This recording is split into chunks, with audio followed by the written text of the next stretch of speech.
नमस्कार विद्यार्थी मित्रांनो, आज आपण इयत्ता 8वी मॅथ्स मधील chapter number 12 equations in one variable या चॅप्टर मधील वर्ड प्रॉब्लेम्स म्हणजे शाब्दिक उदाहरणांवर आधारित असलेल्या प्रॅक्टिस सेट 12.2 मधील उरलेली एक्झाम्पल्स आजच्या व्हिडिओमध्ये सॉल्व्ह करून घेणार आहोत. विद्यार्थी मित्रांनो, प्रॅक्टिस सेट 12.2 ला आपण पाठीमागील व्हिडिओमध्ये सुरुवात केलेली असून त्यातील पहिली 5 शाब्दिक उदाहरणे जी आहेत ती आपण त्या व्हिडिओमध्ये सॉल्व्ह करून घेतलेली आहेत. उरलेले एक्झाम्पल्स हे आजच्या व्हिडिओमध्ये आपण सॉल्व्ह करून घेणार आहोत. चला तर मग सुरुवात करूयात प्रॅक्टिस सेट 12.2 मधील उरलेल्या एक्झाम्पल्सला. नेक्स्ट मध्ये 6th एक्झाम्पल आहे, some tickets of ₹200 and some of ₹100 of a drama in a theatre were sold. The number of tickets of ₹200 was sold 20 more than the number of tickets of ₹100.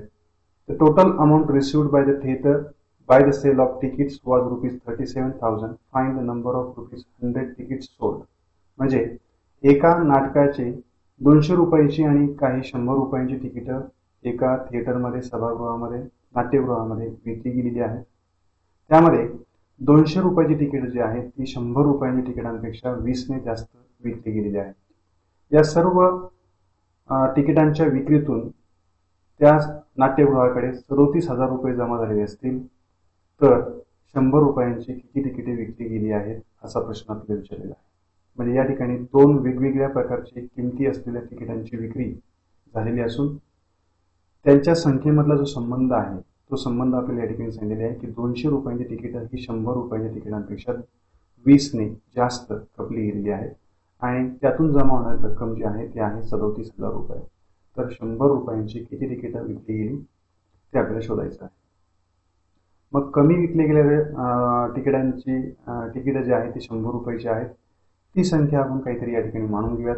Late the number of tickets of ₹100 sold be x. म्हणजे 100 रुपयांची तिकिटं x विकली गेलेली आहेत असं आपण या ठिकाणी मानूयात.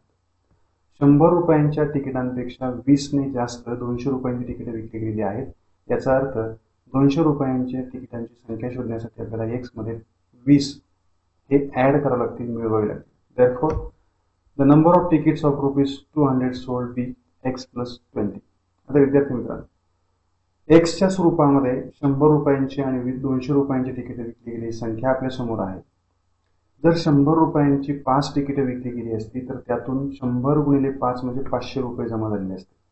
म्हणजे जमा होणारी जी रक्कम आहे ती रक्कम शोधण्यासाठी तिकिटांची संख्या गुणिले तिकिटाची किंमत हे आपल्याला करावं लागणार आहे.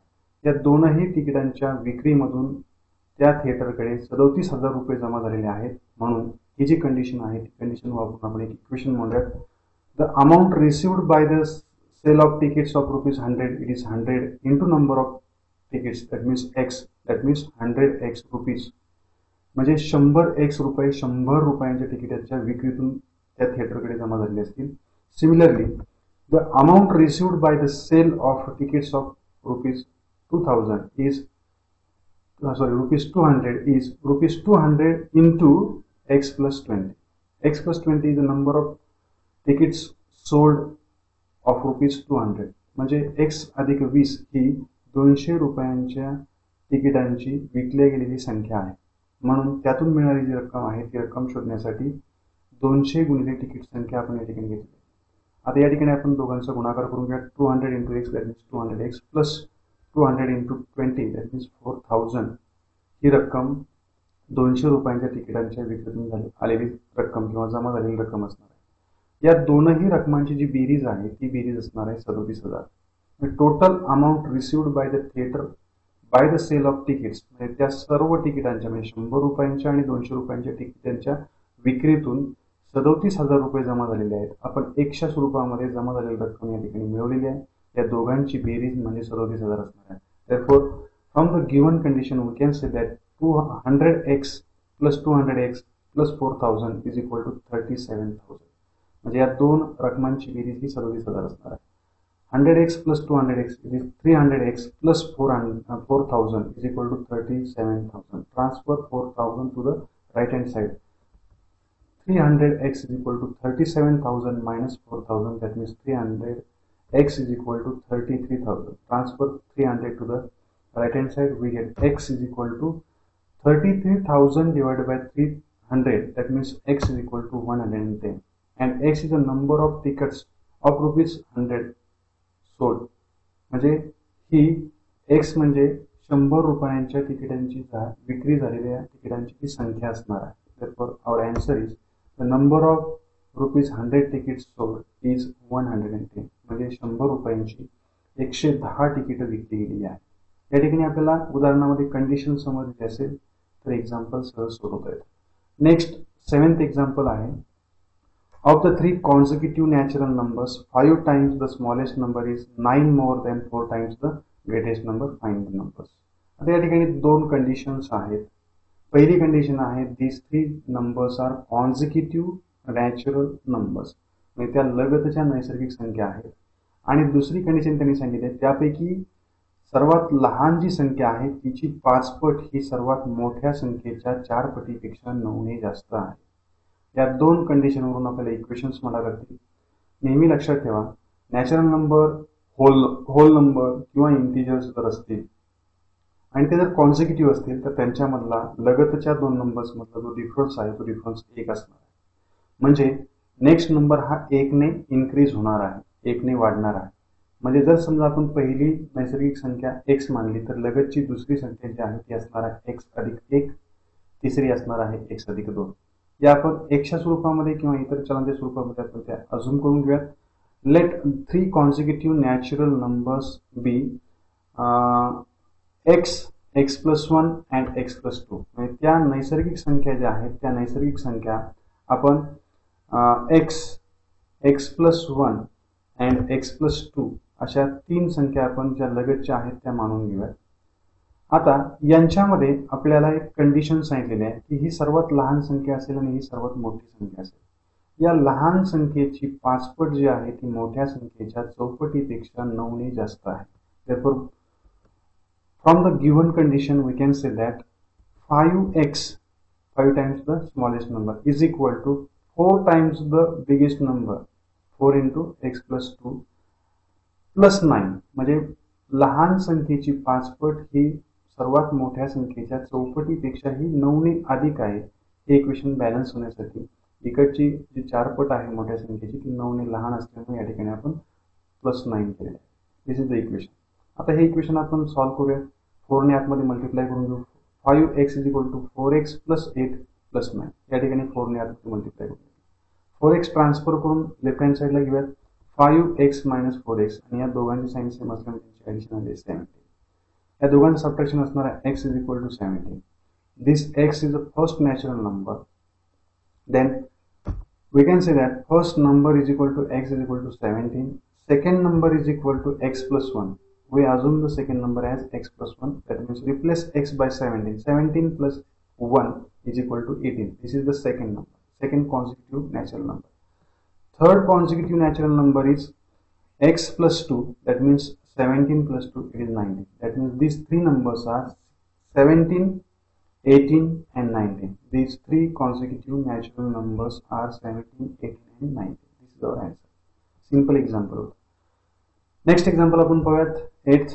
Raju sold a bicycle to Amit at 8% profit. Amit repaired it spending ₹54, then sold the bicycle to Nikhil for ₹1,134 with no loss and no profit. Find the cost price of the bicycle for which Raju purchased it. म्हणजे या ठिकाणी example समजून घेऊयात. राजूने एक cycle विकत घेतली, त्यानंतर त्याने ती सायकल त्या सायकलच्या किमतीवरती 8% नफा आकारून ती अमित याला विकलेली आहे. अमितकडे ती सायकल आल्यानंतर अमितने तिला रिपेअर करण्यासाठी ₹54 खर्च केलेला आहे आणि ₹54 खर्च करून त्याने ती सायकल ना नफा ना तोटा या तत्वावरती त्याने ती निखिलला विकलेली आहे. तर आपल्याला विचारलेलं आहे find the cost price of a bicycle for Raju which is purchased bye Raju. म्हणजे राजूने ती सायकल मग किती रुपयांना घेतली असेल असा आपल्याला प्रश्न विचारला. म्हणजे या ठिकाणी आपल्याला राजूसाठीची जी कॉस्ट प्राइस आहे ती शोधावी लागेल, ती मानावी लागेल. Let us assume that the cost price of bicycle for Raju be ₹x. म्हणजे राजूने ती सायकल X रुपयांना घेतलेली आहे असं आपण गृहीत धरूया. आता ही सायकल त्याने अमितला 8% नफ्याने विकलेली आहे, म्हणजे याच्यावरती आपल्याला 8% नफा शोधावा लागेल. That means cost price for Amit is x plus x into 8%. That means 8 into 100, 8 divided by 100. म्हणजे राजूने ती सायकल x रुपयांना घेतली आणि त्यावरती 8% नफा मिळवलेला आहे आणि तो 8% नफा कमवून त्याने ती सायकल अमितला विकलेली आहे. म्हणजे याचा अर्थ अमितसाठी त्या सायकलची किंमत झालेली असेल मूळ किंमत अधिक ही वाढीव 8%. 8% आपण कुणाचे शोधलेले आहेत तर एक्सच्या, म्हणून एक्सचे 8% शोधण्यासाठी आपण एक्सला 8% ने, दॅट मीन्स 8 अपॉन 100 ने मल्टिप्लाय केलेलं आहे. मग या ठिकाणी आपण याचं कॅल्क्युलेशन करून घेऊयात. त्या ठिकाणी 8 into x that means 8x येईल. That means x as it is plus 8 into x 8x divided by 100. Cross multiplication करून आपण 100 into x that means 100x plus 8x that means 108x divided by 100. This is the cost price of bicycle for Amit. ही अमितसाठी त्या सायकलची खरेदी किंमत असणार आहे. आता अमितने यामध्ये 54 रुपये खर्च करून ती सायकल रिपेअर केली आणि ती सायकल निखिलला ना नफा ना तोटा या किमतीला विकलेली आहे. मग निखिलसाठी कॉस्ट प्राइस किती असेल तर ही किंमत अधिक अमितने या सायकलवरती केलेला खर्च म्हणजे 54 रुपये, या दोघांची ॲडिशन जी आहे ती ॲडिशन आपण या ठिकाणी करणार आहोत. therefore cost price for Nikhil is equal to 108x divided by 100 plus 54 rupees. 54 rupees is a amount which is spent by Amit for repairing the bicycle. म्हणजे ही 54 रुपये जी अमाऊंट आहे, रक्कम आहे, ती अमितने सायकल रिपेअर करण्यासाठी खर्च केलेली रक्कम. म्हणजे एवढ्या किमतीला त्याने ती सायकल निखिल याला विकलेली आहे, कारण अमितने ना नफा ना तोटा या तत्वावरती सायकल निखिलला विकलेली आहे. आता निखिलसाठीची कॉस्ट प्राइस जी आहे ती कॉस्ट प्राइस त्यांनी सांगितलेली आहे 1134. दॅट मीन्स ही जी किंमत आहे ही किंमत इक्विव्हॅलंट असणार आहे 1134. therefore from the given condition we can say that 108x divided by 100 plus 54 is equal to 1134. Transfer 54 to the right hand side, we get 108x divided by 100 is equal to 1134 minus 54. या दोघांचं जर आपण subtraction केलं तर आपलं subtraction मिळणार आहे 1080. आता x ची व्हॅल्यू काढण्यासाठी 108 आणि 100 हे आपण ट्रान्सफर करूयात. आपल्याला मिळेल x बरोबर 1080 इंटू 100 डिवाइडेड बाय 108. म्हणजे हा 108 या ठिकाणी एक्सला मल्टिप्लाइड होता, इकडे नंतर डिवाइड झाला तर हा डिवाइड होता राईट हँड साईडला, नंतर मल्टिप्लाय झाला. 108ने जर समजा आपण 1080ला डिवाइड केलं तर या ठिकाणी 10चा भाग जाईल. मग 10 गुणिले 100 या दोघांचा गुणाकार येणार आहे 1000. That means x is equal to 1000. This is the cost price or purchase value of a bicycle for Raju. Therefore, our answer is the cost price of a bicycle for which Raju purchased it is rupees 1000. म्हणजे राजूने ती cycle 1000 रुपयांना विकत घेतलेली होती. यामध्ये आपल्याला सेकडेवारी percentage ही concept या ठिकाणी यूज करावी लागलेली आहे. एखाद्या अमाऊंटची पर्सेंटेज शोधण्यासाठी त्या पर्सेंटेजनं आपण त्या अमाऊंटला मल्टिप्लाय करतो. Percentage can be written as in the form of fraction. If the second number is 100 or second term is 100, then that fraction is called as percentage. या ठिकाणी 8% होते म्हणून 8% हा आपण 8 अपॉन 100 या ठिकाणी घेऊन x चे x% शोधलेले आहेत आणि ते त्या ओरिजिनल कॉस्ट व्हॅल्यूमध्ये मिळवले. This is the cost price for Amit. आता नेक्स्ट एक्झाम्पल आपण या ठिकाणी पाहूयात.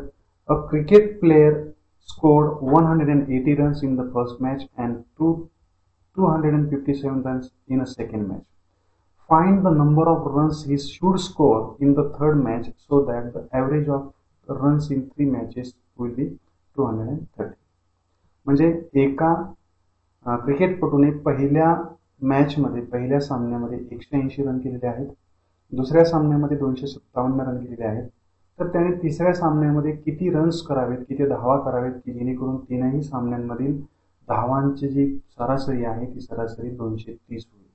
मग ती तिसऱ्या सामन्यातील जी धावसंख्या आहे ती धावसंख्या आपल्याला शोधायची आहे. या ठिकाणी आपण असं गृहीत धरूयात, let the score in the third match will be M.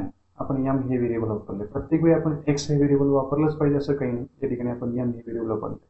मग पहिल्या मॅचमधील धावसंख्या आहे 180, दुसऱ्या मॅचमधील धावसंख्या आहे 257 आणि तिसऱ्या मॅचमधील धावसंख्या आपण एम मानलेली आहे. तिघांचं जे ॲव्हरेज आहे ते असणार आहे 230. म्हणून according to the given condition we can say that 180 plus 257 plus m upon 3 is equal to 230. म्हणजे या तीन सामन्यातील धावांच्या संख्येचे सरासरी ॲव्हरेज शोधण्यासाठी आपण त्यांचे ॲडिशन करून त्याला 3 ने मल्टिप्लाय केलेलं आहे, डिवाइड केलेलं आहे. आणि ते जे ॲव्हरेज आहे ते आपल्याला माहिती आहे 230. हा 3 जो आहे तो ट्रान्सफर करूयात. या दोघांची ॲडिशन आहे 437 plus m is equal to 230 into 3. हा 3 ट्रान्सफर केला, या दोघांचे ॲडिशन केलं. या दोघांचा जो प्रोडक्ट आहे तो प्रोडक्ट करून घ्या. 437 plus m is equal to 690. Transfer 437 to the right hand side we get m is equal to 690 minus 437. आणि या दोघांचं सबट्रॅक्शन असणार आहे 253. m is equal to 250. This will be the number of runs scored in the match number 3. म्हणजे ही एवढी धावा त्याला तिसऱ्या सामन्यामध्ये करणं गरजेचं आहे की जेणेकरून तीनही सामन्यांमधील धावांच्या संख्येची सरासरी जी आहे ती सरासरी 230 असेल. Therefore, the number of runs player should score in the third match will be 253. This is our answer. Now, last example of this practice set, 10th example. Sudhir's present age is 5 more than 3 times of the Viru. Anil's age is half of the Sudhir. The ratio of sum of Sudhir's age and Viru's age to the 3 times of the Anil's age is 5:6. Then find Viru's age. थोडंसं complication या ठिकाणी करून ठेवलेलं आहे, परंतु example सोपं आहे. सुधीरचं आजचं वय हे विरूच्या आजच्या वयाच्या तिप्पटीपेक्षा 5 ने जास्त आहे. हे पहिल्या स्टेटमेंटमध्ये कंडिशन सांगितली आहे. अनिलचं वय हे सुधीरच्या वयाच्या हाफ म्हणजे निमपट आहे. ही दुसरी condition. Third condition is if the ratio of the sum of Sudhir's and Viru's age, म्हणजे सुधीर आणि विरूच्या आजच्या वयांचं जे बेरीज आहे त्या बेरीजचा जर आपण गुणोत्तर हे अनिलच्या वयाच्या 3 पटीशी घेतला तर तो रेशो, तो गुणोत्तर येतो 5:6. Then find the Viru's age. आता या ठिकाणी जर आपण काळजीपूर्वक पाहिलं, Sudhir's present age is 5 more than 3 times of the Viru. That means Viru is the younger one. म्हणजे विरू हा तिघांमध्ये यंगर वन किंवा लहान आहे, म्हणून तो त्याचं जे प्रेझेंट एज आहे ते प्रेझेंट एज आपण या ठिकाणी मानून घ्या. Let us assume that Viru's present age be m years. म्हणजे विरूचं जे आजचं वय आहे ते एम म्हणूयात.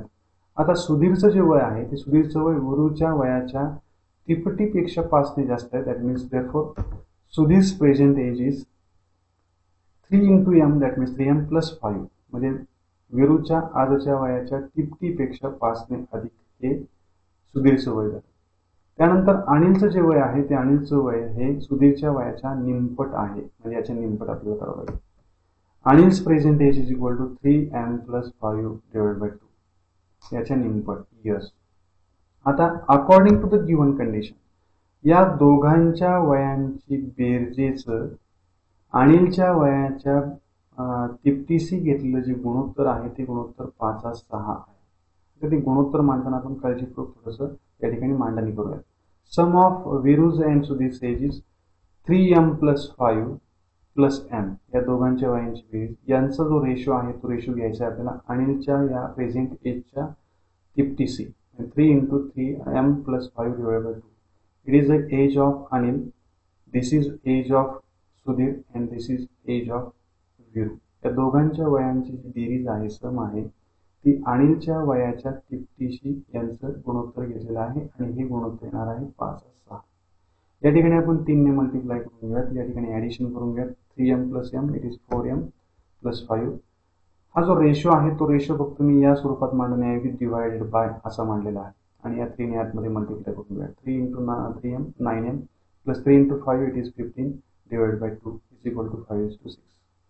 आता दोन फ्रॅक्शनचा किंवा दोन संख्यांचा भागाकार करत असताना दुसरी संख्या फ्रॅक्शन असेल तर त्या डिव्हिजनचं कन्व्हर्जन आपण मल्टिप्लिकेशनमध्ये करत असताना सेकंड टर्म जे आहे तो त्याचा आपल्याला रेसिप्रोकल घ्यायचा असतो. म्हणजे याचं गुणाकाराचं भागाकाराचं रूपांतर मी या ठिकाणी गुणाकारामध्ये करतोय. मग या ठिकाणी आपण व्यस्त करूयात. 4m प्लस 5 इंटू, आता या डिव्हिजन जे आहे ते मल्टिप्लिकेशनमध्ये कन्वर्ट केलं, त्यासाठी आपल्याला हा जो फ्रॅक्शन आहे तो आपण त्याचा रेसिप्रोकल केला 2/9m plus 15 is equal to 5/6. आता या दोघांचा या ठिकाणी गुणाकार करून घ्या. 8m plus 10 divided by 9m plus 15 is equal to 5/6. या ठिकाणी दोन अपूर्णांकांचा गुणाकार होईल. क्रॉस मल्टिप्लिकेशन करूयात. 6 × 8m plus 10 is equal to 5 × 9m plus 15. 6 ना आतमध्ये मल्टिप्लाय करून घ्या. फक्त तिरकस गुणाकार आहे केला. 6 8 48. 6 × 8m is 48m plus 6 × 10 60 is equal to 5 × 9 that means 45m plus 5 × 15 that means 75. Transfer 45m to left hand side we get 48m minus 45m is equal to 75 minus 60. हा 60 आपण राईट हँड साईडला घेतला, तो निगेटिव्ह झालेला. या दोघांचं subtraction असणार आहे 3m is equal to 15. Transfer 3 to the right hand side we get m is equal to 5. मग या ठिकाणी आपण 3 ने मल्टिप्लाय केलं, डिवाइड केलं तर m is equal to 5 मिळणार आहे. And this m is the present age of Viru. That means present age of Viru is 5 years. म्हणजे विरूचं आजच जे वय आहे ते वय 5 वर्ष असणार आहे. विद्यार्थी मित्रांनो, प्रत्येक शाब्दिक उदाहरणामध्ये उदाहरण काळजीपूर्वक वाचलं की आपल्याला त्यात कंडिशन्स, अटी समजतात. जी बाब आपल्याला शोधायची आहे ती कुठल्याही व्हेरिएबलच्या स्वरूपामध्ये मानून घ्या आणि मग आपल्याला दिलेल्या अटीवरून इक्वेशन तयार करता आलं की ही शाब्दिक उदाहरणे अतिशय सहजासहजी आणि पटापट सुटतात. या एक्झाम्पल्समध्ये जर आपल्याला काही अडचणी असतील तर कॉमेंट बॉक्समध्ये नक्की कॉमेंट करा. हा व्हिडिओ आपल्याला आवडला असेल तर लाईक करा, मित्रांना शेअर करा आणि चॅनलवरती आपण नवीन असाल चॅनल सबस्क्राईब करायला विसरू नका. धन्यवाद. काळजी घ्या.